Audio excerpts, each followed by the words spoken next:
तय तराजू धर के बैठ कौन छोटे जात है। तय तराजू धर के बैठ। आदरणीय सज्जनों, सतनाम, नमस्कार। आप लोगों के बीच में एक बहुत ही शानदार गीत मैं आपके सामने लेके आ रहा हूँ। आदरणीय के.आर. मार्कंडे वरिष्ठ साहित्यकार की कलम से यह गीत जो है लिखा गया है। यह गीत मूल गीत है, गुरु घासीदास बाबा के मूल उद्देश्य पर आधारित गीत है। गुरु घासीदास बाबा का मूल उद्देश्य था कि पूरे मानव जगत को हम एक प्यार और मोहब्बत के साथ में रखें और एक साथ दुनिया में जिंदगी को बेहतर ढंग से जिएं। ऐसा उद्देश्य रहा है गुरु घासीदास बाबा का, मन के एक बरोबर का। तो यह गीत आप लोगों के सामने जो प्रस्तुत करने जा रहा हूँ, बहुत ही खूबसूरत गीत है। इसे आप लोग बड़े पैमाने पे शेयर करेंगे, हमारे चैनल मोर गीत मोर संगीत को सब्सक्राइब करेंगे, ऐसा मैं निवेदन करता हूँ। तो आप लोगों से पुनः निवेदन के साथ फिर कहूँगा कि इस गीत को खूब प्यार दीजिएगा। बहुत बहुत धन्यवाद।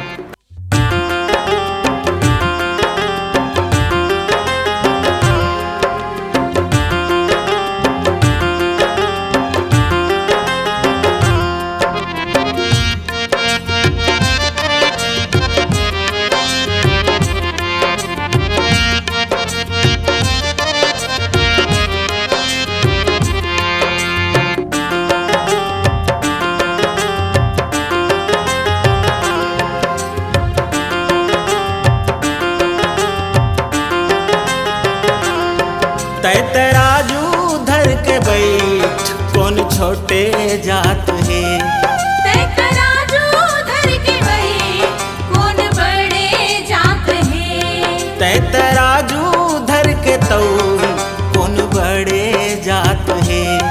तय तराजू धर के तौल कौन छोटे जात है। सब ऊंच पूर है, सब बड़े जात है, सब छोटे जात है। सब नानमुन है, सब छोटे जात है, सब बड़े जात है। तय तराजू धर के बैठ कौन छोटे जात है। तय तराजू धर के बैठ कौन बड़े जात है।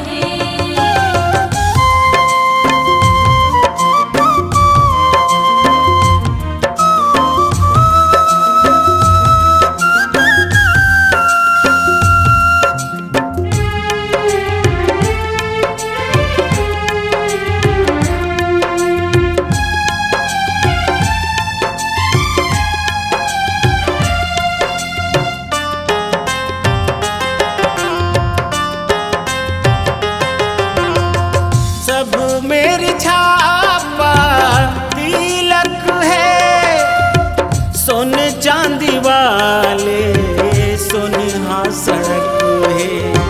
सोन चांदी वाले सोनहा सड़क है।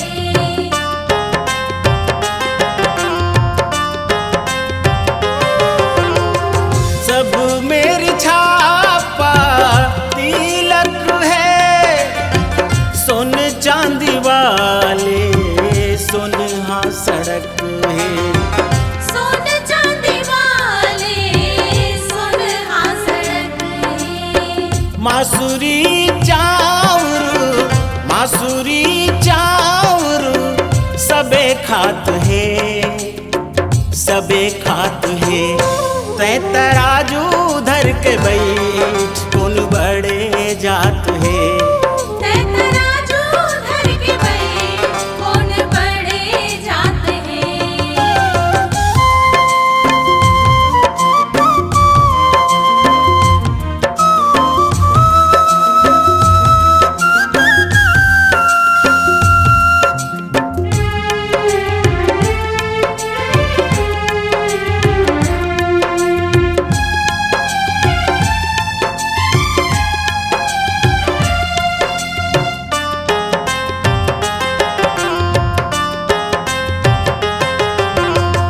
मलमल के धोती कोनो बौरे नहीं, मतलाह तरियम कोनो तौरे नहीं।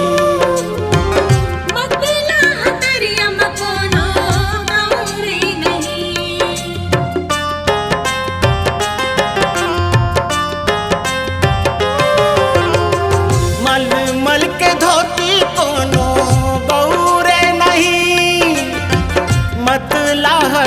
कार्यम कोनो तौरे नहीं। मतला करियम कोनो तौरे नहीं। गंगा जल से मन भर नहात है, नहात है। तै तराजू धर के तऊ कौन छोटे जात है।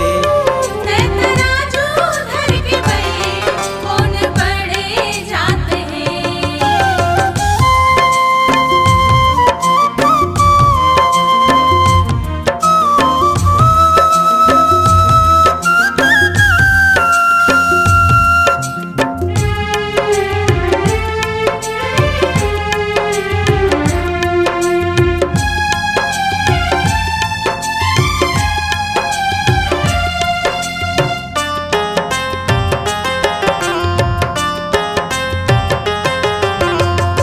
पढ़े लिखे माँ कमती कोनो नहीं है, तभुया की कान फबती दोनों नहीं है। तबु आँखी कान फबती दोनों नहीं है।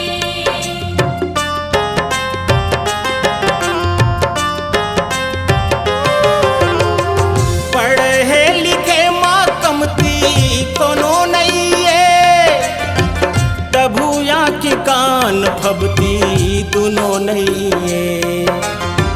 तबु आँखी कान फबती दोनों नहीं है। यही मेरी थोकिन, यही मेरी थोकिन शर्मात है, शर्मात है। तै तराजू धर के तो कौन बड़े जात है। तै तराजू धर के भई कौन छोटे जात है। सब ऊंच पुर है, सब बड़े जात है, सब छोटे जात है। सब नान मुन है, सब छोटे जात है, सब बड़े जात है। तै तराजू धर के बैठ कौन छोटे जात है।